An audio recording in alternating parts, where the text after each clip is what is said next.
got 2 pairs of Bengalese,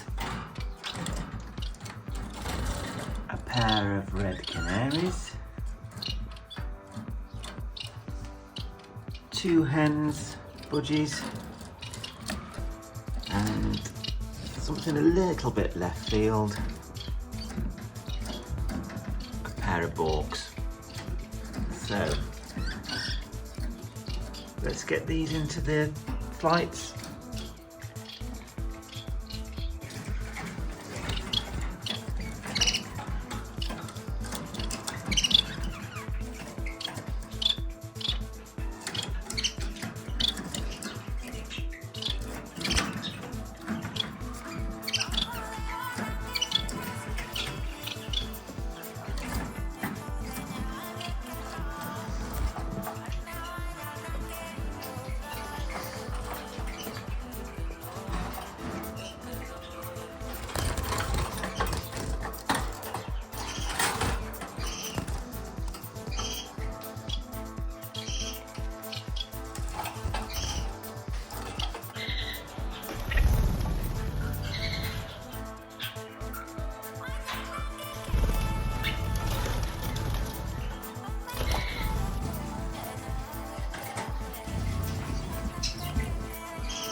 There we go, the birds are in.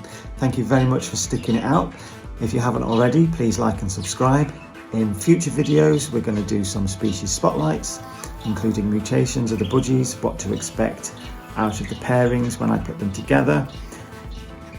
A bit more about Borks, they're new to me, so we'll learn together. And then obviously, of course, the Canaries, which are quite brave. and they'll be going into their breeding cage in a couple of weeks. I'm going to give everybody a couple of weeks to settle. We are kind of in a kind of quarantine situation, although everybody is in the same room. I've tried to separate everybody, but it's not perfect and it's not how I would like to quarantine in the future. So thank you all very much. I'll see you next time.